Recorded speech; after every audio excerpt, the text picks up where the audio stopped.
everyone. Good morning, good afternoon, good evening, depending on where you are. Get this started. Okay, so I think for a lot of you out there that are community managers, you've heard from many people before that they say something along the lines to if you build it, they will come. And if you are a community manager that's been doing this for one day or 1 year or a decade, you know that that's absolutely not true. It makes you cringe a little bit.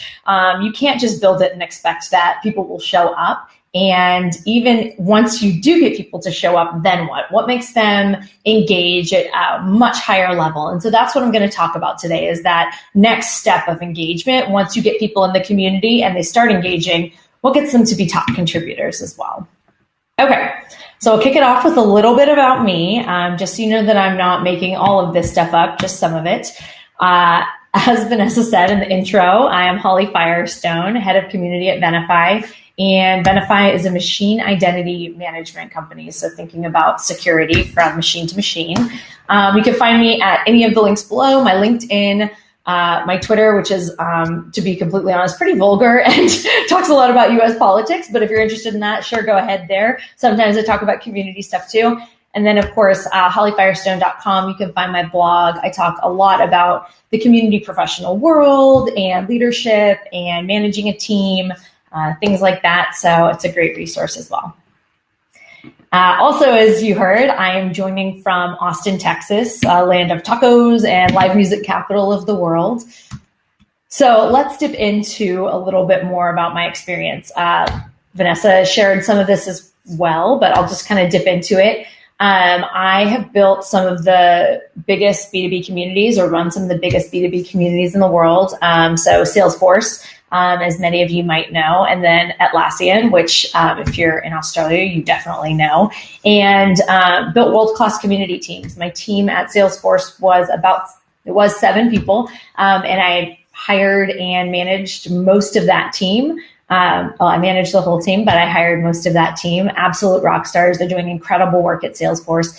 So I spent 5 years there, a couple years at Atlassian. I worked at a nonprofit building community as well. And then I guess most important is that I've dazzled at least 3 people with my karaoke skills. I cannot say no to karaoke. I am a terrible singer. You could already hear my voice is getting raspy and I've barely started talking to you, but I do love to rap. So that's what happens there at karaoke. So let's just jump into the meat of it, which is incentivization. Incentivization is the practice of building elements into your community strategy that drive different behaviors and levels of engagement in your community. Back when I was at Atlassian, this was 2013, I built out this community incentivization framework. The way that I came to this was that we had a really thriving user group program. And I went to the user group leaders and I asked them, what makes you contribute? Why do you do this? Because it was a lot of work. They're leaving work, and instead of going home after that, they're setting up events for people to come and learn about our products. So I just wanted to know what was driving them. I got a ton of different answers, but I definitely found a common thread across all of them. And that's how I came up with Snap. So we'll dig into that. Starting with status, people want to be recognized for who they are, their expertise, and what they've contributed. And some great examples of that are titles and badges, endorsements, and rankings. Next is networking. So these people that are contributing at very high levels in your community, they're going to be some of your best and your brightest. And you can't ever really go wrong by creating an exclusive community just for them to be able to network and connect with each other. They can get really incredible support from each other. There's professional development opportunities there, mentorship, and just camaraderie, friendship, knowledge sharing, all sorts of things like that, but in a very exclusive group for your top contributors. The next is access. I think access is probably the one that when I talk to people, it's the one I get the most response about, that people seem to care about the most as top contributors in your community. And if you think about it, access is all about giving the people in your community, your top contributors, access to the people at your company that make decisions. Because the people that are your top contributors in the community, they care a lot about the decisions that are being made for your product, for your company. So giving them access to the decision makers really gives them the opportunity to voice what the rest of the community wants, what they hear from the rest of the community, and what they need as well. Because generally, like I said, they're your best and your brightest. They know your product really well, and they want to give feedback. If you think about that, that is a dream for any company to have that many people that find this valuable. There's so much mutual benefit in it because they get to give their feedback and see their feedback integrated into the products. And then you get that feedback from them. You know what your customers want. And so some examples of this are giving your customers access to see the product roadmap earlier and react to it, marketing an event. So if you're going to have an event and different aspects of the event, you can get some feedback from the community on that, or anything really that you're doing, policies, support, customer success. They're generally pretty familiar with all of those things and pretty passionate about them as well. So great opportunity there to give them access.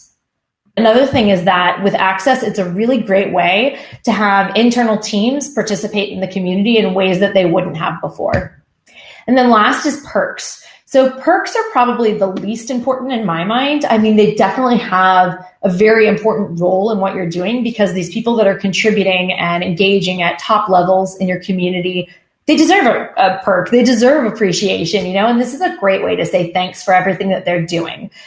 So of course, when you think of perks, you think of swag. Swag is great, but there's other really amazing perks that you can give. Like if your company does training and certification and that costs money, giving them free training and certification, free or discounted products, professional development opportunities. You don't have to spend a ton of money to make perks really valuable. Even a handwritten card goes a really long way. When I was running the user group program at Atlassian, when I gave everybody that was a community leader notice and let them know that I was leaving, I got a couple really nice notes from the user group leaders, wishing me well and saying goodbye. And more than one of them had commented on how much they appreciated just getting handwritten notes from me throughout the years. So I think that that's worth a mention, that it doesn't always have to be about the stuff.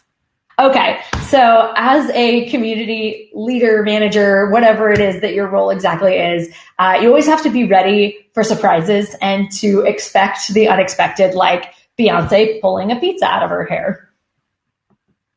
I've had my fair share of gotchas along the way. I'm sure many of you have as well. But here are some tips around Snap. First is status. When you're thinking about how you want to give status, how you want to give rankings in your community, think about exactly what the name is going to be, especially if you're doing something like an top contributors program. The name matters, and it's worth your time and attention, because if you think about something like the Microsoft MVP program or the Salesforce MVP program, it means most valuable professional. You know what that is when you hear it. It's something that, for a professional community, they can put on their resume, they can put on their LinkedIn. They're really, really proud of it. And so, you have to be thoughtful about that because it really does make a difference. If you are going to have a community and everybody that was a top contributor was going to be called Top Pickle. Now, while that is a great name and, fun and pretty hilarious, especially if this is your mascot and everybody in your community is the Top Pickles. But it doesn't really say what that means to anybody, and it doesn't really up-level it to be a professional. Like if you're a Top Pickle, you might not put that on your LinkedIn. You might not put that on your resume, and you're going to get asked a lot, what's a Top Pickle? What's a Top Pickle? What's a Top Pickle? Versus it just being really self-explanatory. Although I would love to have some swag that says I'm a really big dill. So moving along with access. So we talked about access being a lot about influencing decision makers at your company. And that piece is important. But as you're getting this feedback, you have to use it. You have to take the feedback that the community gives you and actually put it into your product or put it into whatever you're planning. They're taking time out of their day to give you this feedback. Like I said, that really is a gift. So you have to use it. And if for some reason you're not able to use that feedback, or you're able to use some feedback and not other, you need to take the time to close the loop. Whoever it is, your product managers, or you can deliver this back to your community, but you have to close the loop and make sure they understand why you didn't use their feedback in one way or the other so that they don't feel like their time was wasted. And then once you roll out whatever it is in the product or announcements or new policies, they will be your fiercest advocates because they know they played a role in building out what it ended up becoming. Next is perks. So as you think about perks that incentivize the behavior that you want to see in the community, right? So a great example, I had mentioned free training and certifications. The thing about your top contributors that's really, really amazing is that they contribute a lot, right? I mean, that's pretty much a no-brainer. So if you give them something like free training and certifications, they're going to take what they learn and they're going to bring it back into the community. They're going to help people study for their certification tests. They're going to teach people what they learned in training. And so it really is mutually beneficial because they're going to take what they get, bring it back into the community, but it also helps them elevate their professional status as well. Next, with perks, you can absolutely go overboard with too much swag. I know this hurts everybody's ears. If this is deeply offensive to you, cover your ears, but it's true. Actually, uncover your ears. It's true. I don't want anyone not to hear this part, because if you do go way overboard with swag, and let me just step back and say, I learned this one the hard way. This is definitely like a Beyonce pizza situation. If you do go overboard with swag, you don't have people participating for the right reasons. And also you can create a lot of entitlement issues where people are just expecting stuff. And that's not really what this is about. And then the most important thing on this list is that as you're developing this strategy and thinking about what you want to use for the program name, or what you want to call your top influencers, or what kind of perks you're going to give out, talk to the people in your community. You have relationships probably with the people that are your top contributors already. Pull them aside and get their feedback. We talked about that being an important part of this. And so getting their feedback is going to be huge, and taking their feedback and using it, as I brought up earlier as well, because you are building this for them after all, and they may change the direction that you're going in. And I think that that's a really great thing, because, you can assume what everybody in the community wants, but really talking to everybody once you have a general idea of what you're trying to do is going to give you the insight you need to build the right kind of incentives for your community too.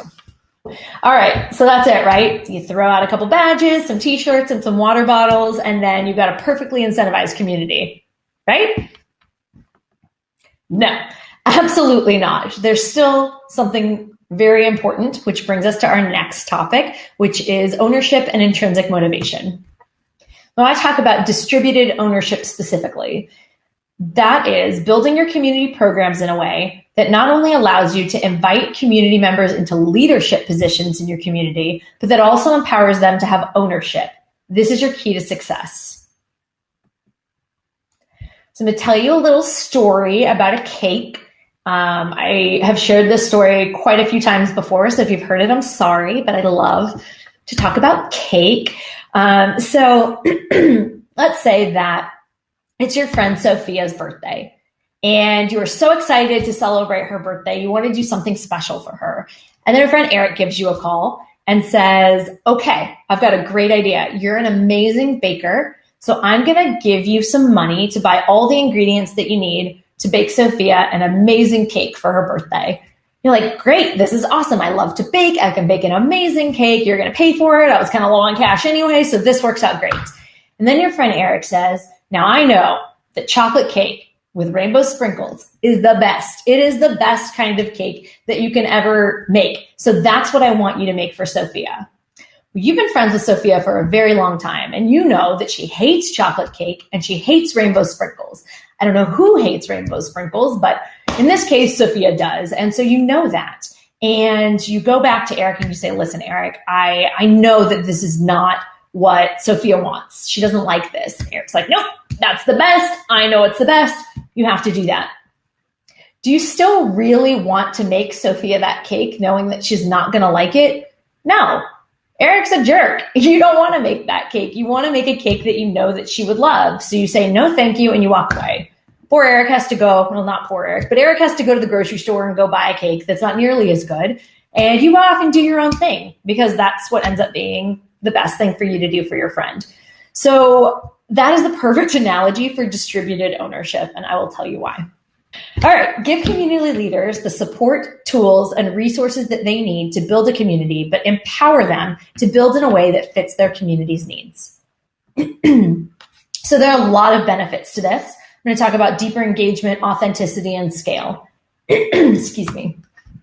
highly engaged and invested leaders are going to give back to you tenfold what anybody else will, of course, because they're highly engaged and they're very invested. And that's what ownership will lead to. They prioritize the community because they have a stake in it. They're personally invested in the success of the community. And then tied to that is that they're your community's fiercest advocates. They are building with you and they feel ownership over it. So they're going to advocate for the community and they're going to fight for the community. And there's no better way to be engaged and invested than that. Authenticity.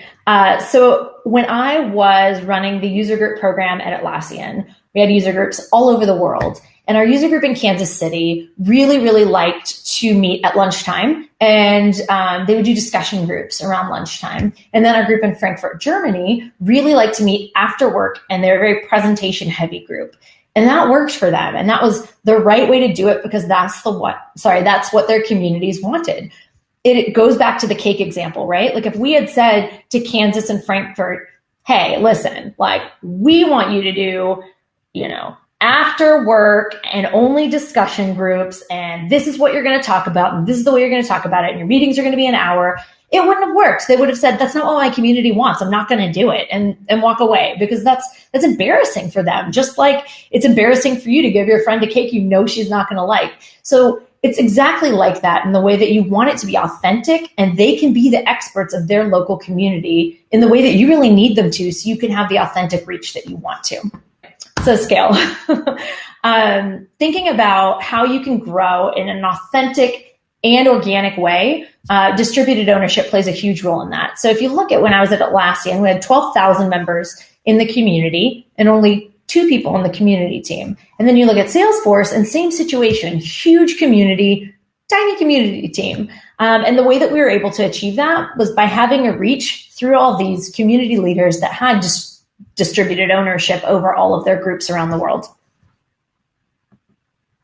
Giving the leaders in your community your trust is the most important component of distributed ownership to drive the results of deeper engagement, greater authenticity, and exponential organic growth. All right, so I said that you always have to be ready for surprises in the community. Expect the unexpected. Distributed ownership is definitely tricky, and just like you have been wowed today with these crazy surprises, I've been surprised more than once. So here are some tips. Start off by creating participation or guidelines or a code of conduct. That's going to be really important because these people that you're giving distributed ownership to, they want to know what the boundaries are. They want to be able to work within those boundaries and understand what they can and can't do. I can't recommend this more. And it's something that you can always point to and you can always update because crazy things will happen that you'll need to update it anyway. But it's a really important piece as you're structuring out any kind of program or engagement or distributed ownership in your community. The next is establishing criteria for the people that you're going to be giving distributed ownership to. So we'll call them community leaders. And you don't want to be too rigid with this. You don't want to say you have to do these 100 things before you can become a leader in this community and have that kind of ownership, because that really will stifle the organic growth. But you don't want someone that just waltzes into the community. They've been there one day and you're like, oh, here, go take this X, Y, and Z. Go run this user group or go moderate this. It's not going to work that way either. So think about what's the most important for criteria and focus on that. Next is being thoughtful about framing and messaging. I'm smiling because I have a lot of experience with this one. Definitely is the surprise taco being thrown out for this one. So first example is making sure that internal and external messaging is really thoughtful. So in terms of internal, a couple things. You want to make sure that internal teams understand that these leaders that have this, type of ownership do not work for your company. So telling you or telling them that they have to do X, Y, and Z is not going to cut it. They don't have an extra job. They're doing this because they want to give back. And so piling things onto them is just not the right way to do it. I've definitely had somebody from an internal team that was like, that had emailed me something about like leveraging the community leaders to grade exams or something. And that's not what they're there for. That doesn't use their expertise in the best ways. So that framing is really important. On the other side of it, making sure that you're framing to the community leaders that they're not employees. So being really thoughtful, what's in their signature line? What's in their business cards? Are they representing themselves fairly as somebody from the community that's volunteering their time and not a representative of your company? That's a very important piece as well. And then kind of across both in terms of messaging and framing, you want to make sure that it is very clear that your team, the community team, runs the top of the program. So the umbrella that holds everything else. And while they have a slice of the pie, you're looking at everything across the board. So you may get pushback from different leaders in the community saying they want X, Y, and Z, but making sure that the ownership is balanced is really, really important, that they know what pieces they have ownership over and then what pieces your team has ownership over, because you're looking at it from a bird's eye view. And then another one is creating a way for members to bypass these leaders in your community to get feedback to your team. So if there's ever an issue, I have to say that most of the people that are contributing this way in your community are going to be the most lovely, wonderful people that want to give back in the right ways, that want to play by the rules. But every once in a while, someone will step out of bounds, and you need to be able to hear that feedback from the community. And so having some mechanism where they know how to reach your team in any situation like that's going to be really important as well. And then really, it's hard to do distributed ownership if you don't have the right tools.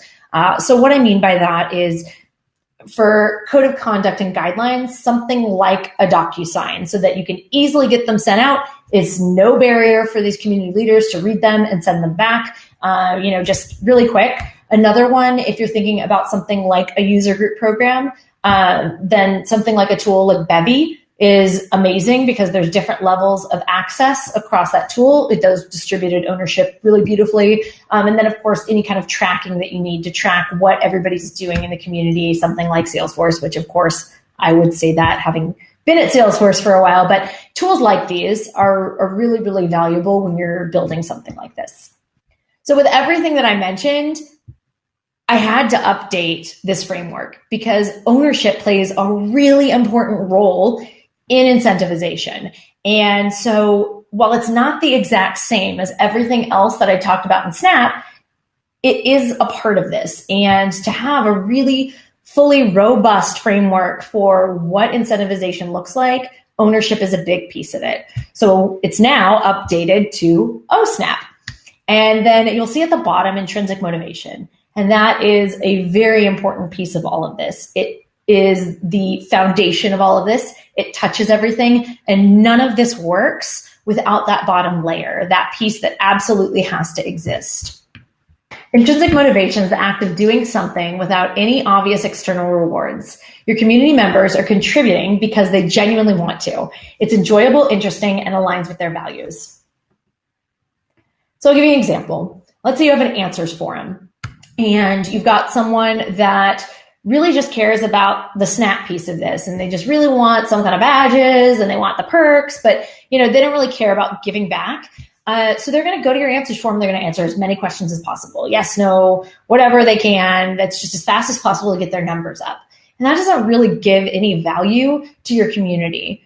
But then you've got someone who's intrinsically motivated to give back to your community. And that's where you get the most authentic engagement. So that person is answering questions very thoroughly. They're adding code snippets, they're adding screenshots. They're really taking the time to make sure that they're giving a thoughtful response to the person who asked a question because they really want to help them. And then they're coming back later and making sure that their answer was clear and that the person got what they needed. And so no, they're not going to be answering hundreds and hundreds of questions, but the questions that they are answering are giving so much more value. And so that's what you see when somebody's giving back into the community because they simply want to give back and help other people. And that's how you get the most authentic engagement across the board.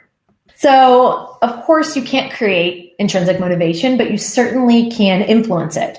And when I say that, I think the most about values and culture.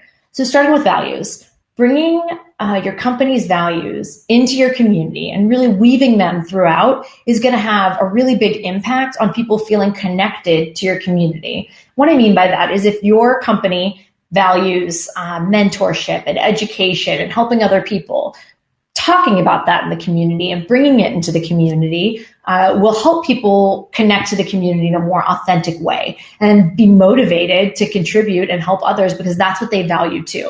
If your company has values that you don't really like, then maybe your company needs to change their values. If it's not something that the people in your community can connect to, then I think you're kind of missing something there in your company values. So bringing those into your community, it really makes a massive difference in how people can connect. And then I think about culture a lot too.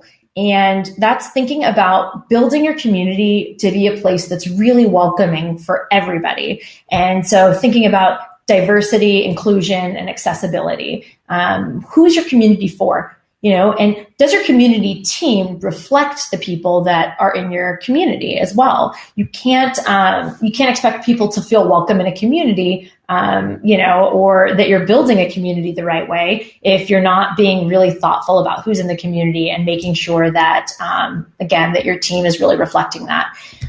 What goes with that is thinking about underrepresented populations in your community as well, and making sure that you're clearing the path for them to be able to have ownership and for them to be able to have leadership opportunities in the community as well. So you're really building a community for everybody, and everybody sees a leader in themselves in the community too.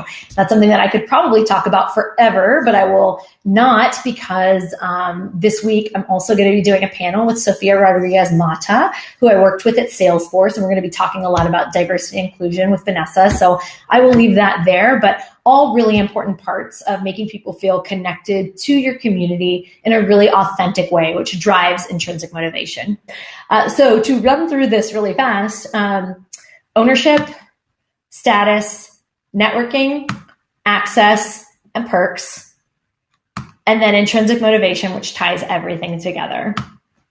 The most important thing that I want to leave with you is that OSNAP doesn't make authentic engagement appear out of thin air. OSNAP grows the initial small flame of engagement into a roaring fire. It expands and enriches what already exists within your most giving and passionate community members.